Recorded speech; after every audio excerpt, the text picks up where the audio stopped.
Bonjour, bonjour à tous, Olivier Deveau, donc conseiller d'entreprise au sein d'Equicer.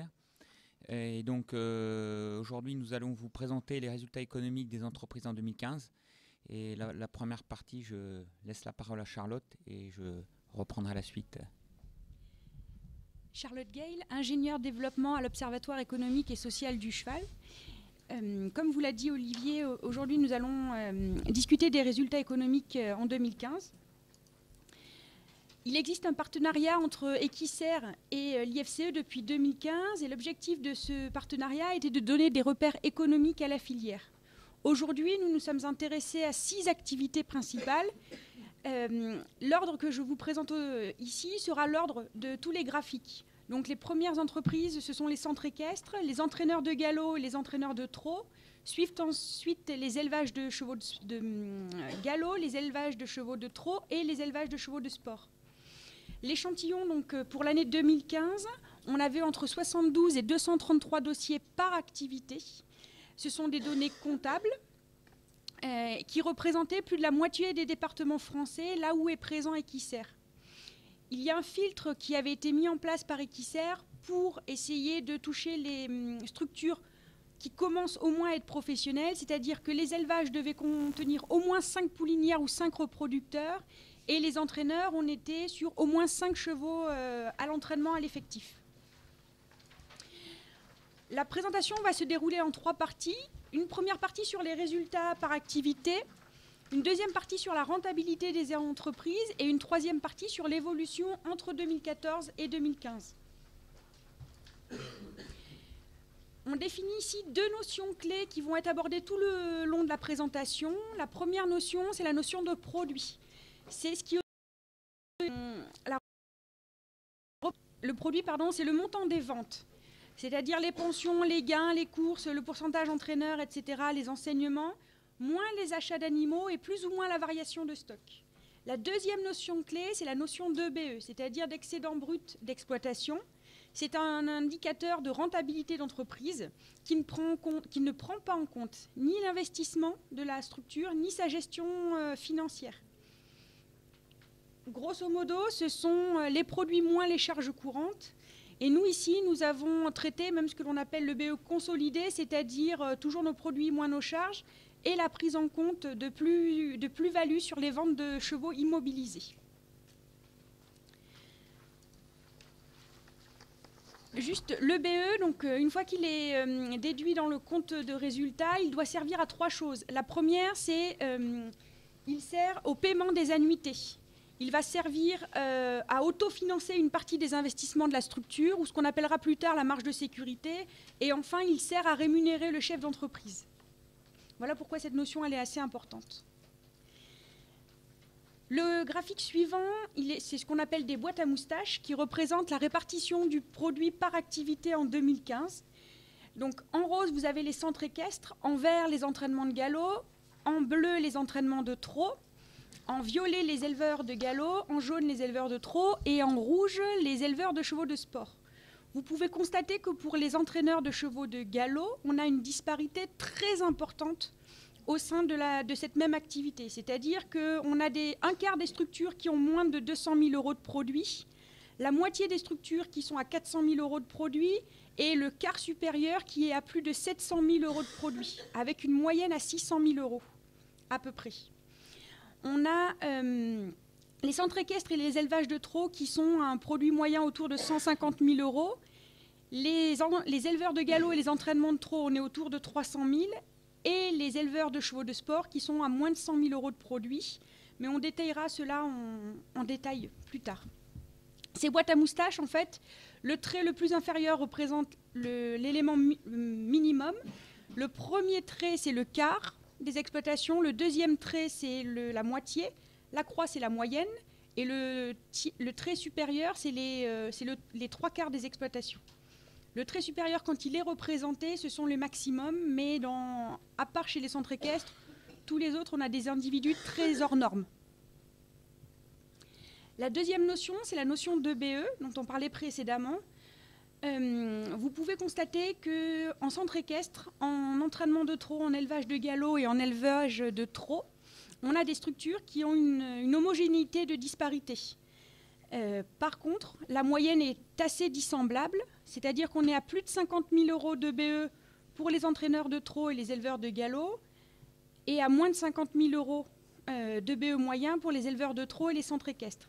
Les éleveurs de galop sont à presque 100 000 euros de BE moyen, et on a des éleveurs de chevaux de sport qui ont un EBE faible de moins de 10 000 euros. On a voulu représenter dans la diapositive suivante, faire un petit focus en fait sur l'élevage de chevaux de sport et ne pas se contenter de dire qu'ils avaient un produit de moins de 100 000 euros et un EBE de moins de 10 000 euros. On a représenté donc ici les établissements qui avaient moins de 50 000 euros de produits, les établissements entre 50 et 150 000 euros de produits et les établissements avec plus de 150 000 euros de produits. Ici, on peut constater que sur les établissements avec moins de 50 000 euros de produits, c'est-à-dire ici, les charges ne sont pas couvertes par les produits. Ce sont donc des structures qui ne sont pas rentables. À partir du moment où on passe les 50 000 euros de produits, ici ou ici, les charges sont couvertes par les produits. Donc coexistent des petites structures qui n'ont pas de rentabilité économique et des structures plus grandes avec une rentabilité. Je vais laisser la parole à Olivier. Merci Charlotte. Alors pour faire dans la continuité de ce qui vient d'être présenté, on a choisi de mettre en avant, après avoir vu le produit, le BE, des indicateurs, c'est-à-dire pour déchiffrer si l'entreprise elle est rentable. Alors c'est pour ça que on a choisi le critère EBE sur produit qui est assez analysé par les banquiers. Pour mesurer l'efficacité de l'entreprise ou du chef d'entreprise, avec une référence, on va dire, de 25%. À savoir que, par exemple, en entreprise, on va dire du monde général, prestataire, l'objectif est de 30, et en agriculture classique, on est aux alentours de 20.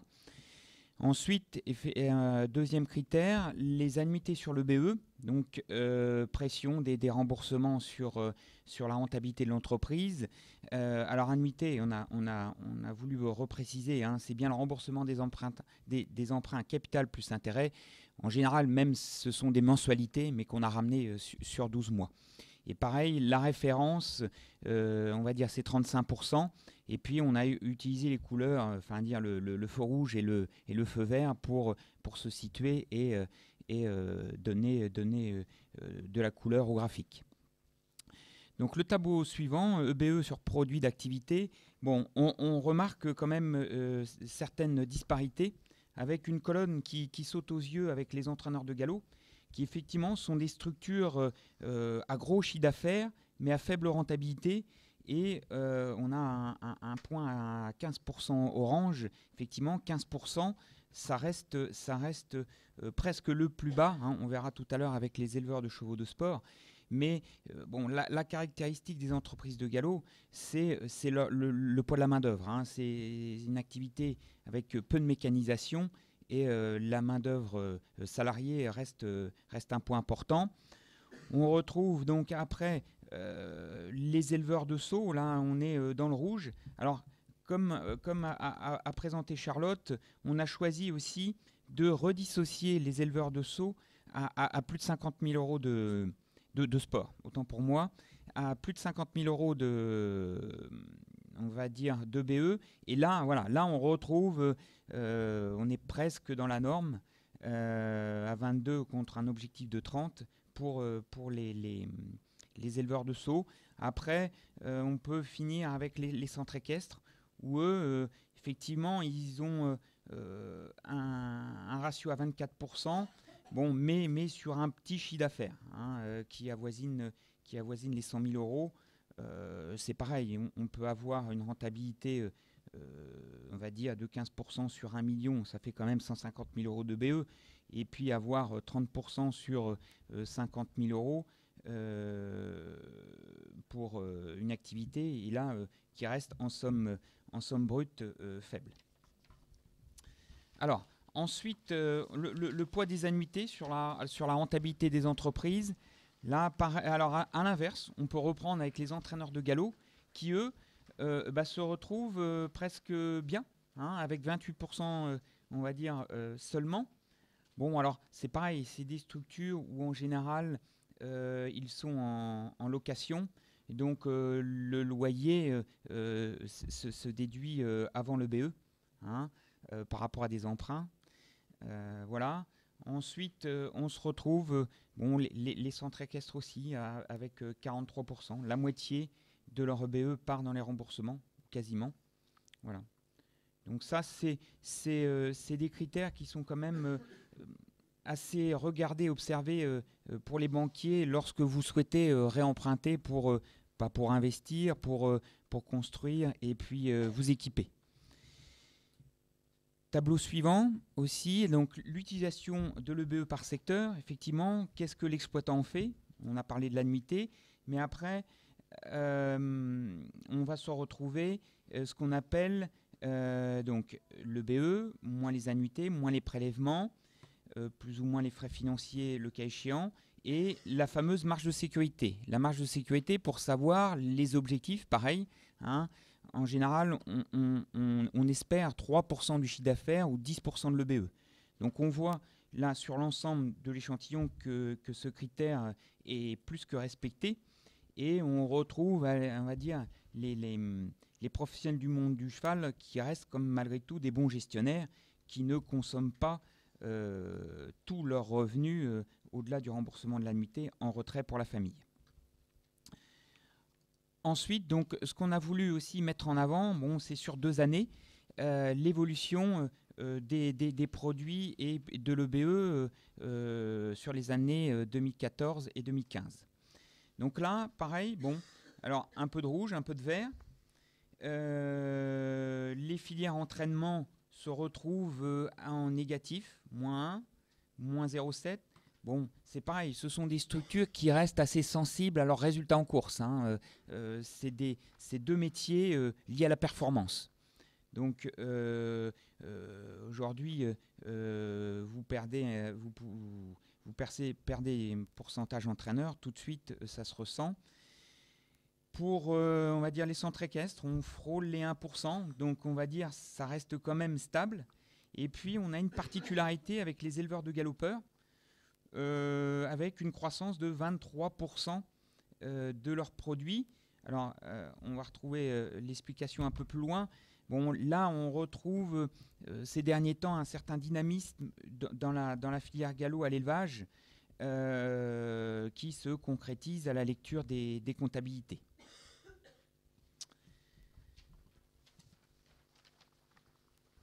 Alors, on a vu la diapo précédente des petites évolutions en règle générale, hein, ou petites baisses. Et là, on retrouve par contre que des hausses, hein, globales, alors plus ou moins importantes. Alors là, on va retrouver pour les éleveurs de galopeurs, on va dire l'augmentation du chiffre d'affaires, savoir à quoi elle correspondait, parce que dedans on peut trouver des pensions, des saillies, des gains, des ventes de chevaux et autres. Et là, pour avoir une augmentation aussi significative, hein, on va dire, allez, ça ne peut être que des ventes de chevaux ou des primes à l'éleveur, sur le principe qu'aujourd'hui, une entreprise équestre, que le cheval soit vendu 10 000 ou 100 000 euros, le coût est le même, ou presque, on va dire. Après, il y a juste des commissions et peut-être qui influencent.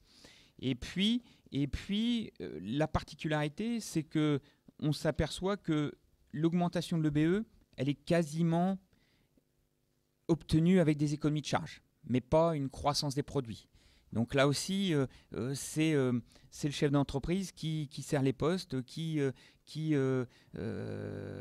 embauche plus tardivement, qui se ressent à la lecture des chiffres. Hein, alors, au final, à retenir, on va dire, ça reste quand même des activités sensibles. Hein. Alors, encore plus pour les petites. Les moyennes et les grosses, sont en général établies.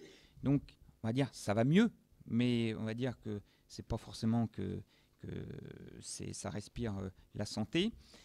Une filière course qui reste préservée. Hein, bon, effectivement, les gains et primes à l'éleveur restent de plus en plus une part importante en termes de rentrée. Une année 2015 qui en amélioration. Bon, mais c'est pareil, maintenant il faut le mesurer à 5 ans pour voir si c'est pas un rattrapage. On va dire, on a eu 2012 la TVA, les rythmes scolaires pour les centres équestres. Le temps que les entreprises se réorganisent, adaptent leurs prestations et concrétisent toute cette mise en place dans leur rentabilité. Et pareil, une filière équine qui reste fragile et aux aléas de commercialisation, on va dire en chevaux de sport, les éleveurs, ça n'est que leur rentrée principale, hein, après quelques pensions. Voilà. Et on retrouve les mêmes soucis aujourd'hui au sein de la filière agricole, avec toute la précarité des débouchés. Voilà. Si Charlotte veut rajouter quelque chose en conclusion ?